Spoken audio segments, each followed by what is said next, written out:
An important element of this year's Sweets and Snacks Expo in Chicago was its supplier showcase, which placed a valuable spotlight on some of the brightest talents in the equipment, systems and ingredients segments of the market.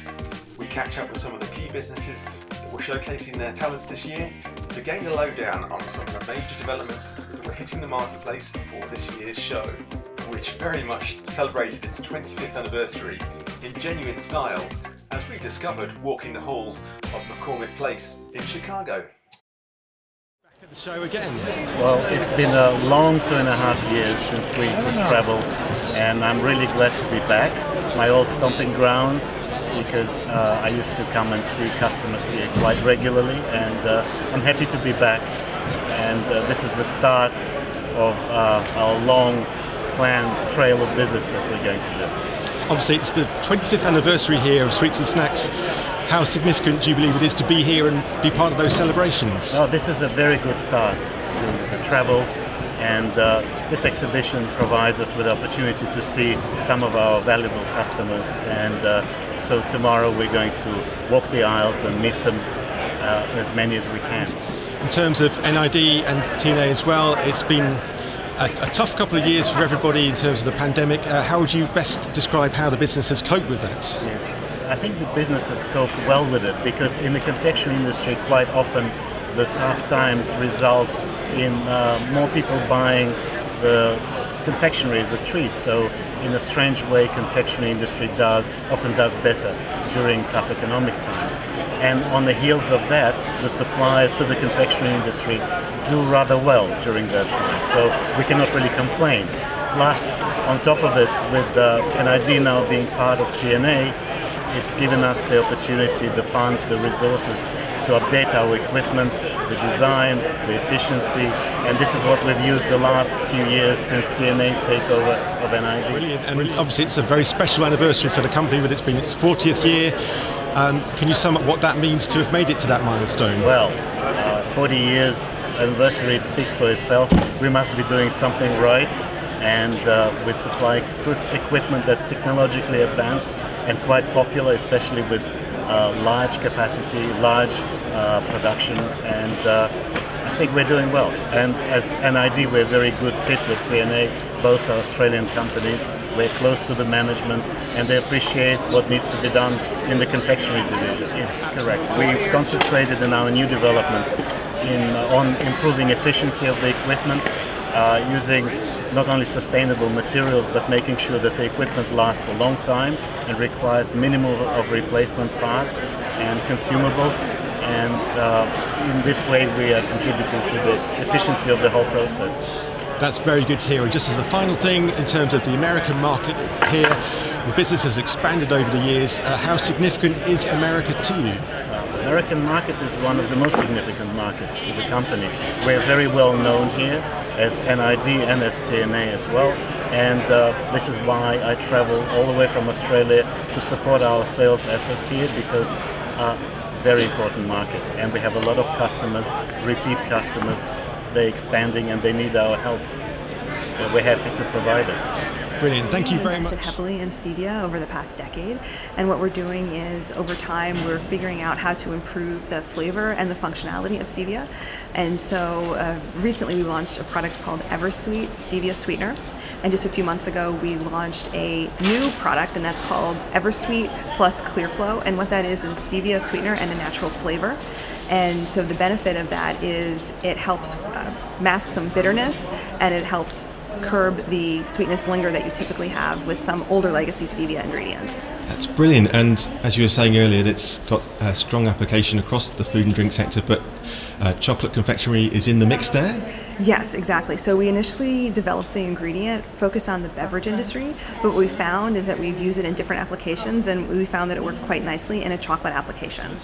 Yes, so we have sampled the EverSweet Plus ClearFlow with many of our customers, and we're very excited to see how they work with it and what kind of results they get as well. Sure. So many of our customers do have aggressive sustainability goals, and so when we're developing new ingredients, we have sustainability in mind. And so our new EverSweet, we recently conducted a life cycle analysis, and we found that it has a 97% lower environmental footprint than stevia produced through leaf. and so it is able to help you meet your sustainability goals. Again, the show itself here at Sweets and Snacks here, how important do you believe it is that companies like Cargill have a presence here? I think it's very, very important, and we sell ingredients to all different industries, but confectionery is really big for us because we have caloric sweeteners, we have texturizing ingredients, we have our cocoa and chocolate division, our sugar reduction toolbox, and so this industry is key for us, and we're very excited to be here. Hello Neil, it's lovely to be back in USA again. This time we're in Chicago at the Sweets and Snacks Expo, and it's a great event. It's lovely for us to be reconnecting with the contacts we made when we came to the conference earlier in the year, and it's really positive over here. People seem to be really enjoying the opportunity, and since we came we have developed the contacts, and I've even caught up with some of them already today, which is great. While we're here we've got a meeting with a big confectioner, so being part of the Sweets and Snacks event has been really positive for us. Glad to hear it. And in terms of your equipment at the moment, it seems as if sales are going well for you in 2022. Yeah, sales are going really well for us, and we've got so many enquiries. A lot of them are referrals because machines have been so successful where they are in operation. So a bit of a challenge keeping up with it all at the moment, but we're in a really good place. It's great. Very pleased to hear it. And finally, just looking ahead to the rest of this year, it sounds as if you've got a very established range of machinery. Are you optimistic that we'll recover from the challenges that we've had in the past year or two? I'm very optimistic that we'll recover from the challenges. We've given ourselves 2 years to be in the place that my previous business plan had us, so we're a little bit of recovery, but we're very fortunate that we've just developed the equipment, we've just brought in the data analysis and the dashboard facility, so our machines can be fully automated, we can support our clients, and I think with the labour challenges and the growing markets in confectionery, our timing has been good. So pandemic was a global disaster, but we're looking forward to recovering and being part of everybody's business plan for the future. Thank you very much indeed, Lynn. That's brilliant. Thanks, Have been going great. The chocolate fountains that we have set up have been a showstopper. People just stop by, look how colorful and beautiful they are in this particular chocolate fountain, which is a great example of their application, and it's generating a lot of interest, which is wonderful. I like to see that. So. Can you explain how the application works for the confectionery sector? Thank you. Yeah, for sure. So the Viva pigments are a unique natural color technology. They're encapsulated and therefore are very dispersible, insoluble but dispersible. So it's due to this dispersibility that they are applied in a variety of applications, specifically chocolate in a high-fat matrix. You'll be able to color chocolate compounds, yogurt compounds. You could use them in jellies and gummy bears as well. Their color stability is phenomenal for these sorts of applications that are very aggressive in nature. The show itself, it's the 25th anniversary. How are you feeling about being part of it all here? It's super nice. I mean, I've only been here once before, so I'm glad to be back post-pandemic. There's a great energy that goes around. I think a lot of people have missed each other, so we're looking to have a great time, and hopefully everyone gets a good fill and just builds on the energy that's over here at Sweets and Snacks. Yeah. So natural colors are still something of huge demand, but yet are a big challenge for our customers.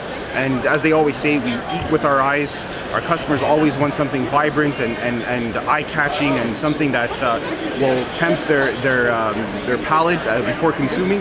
And yeah, the Viva pigments are a good solution for these particular applications.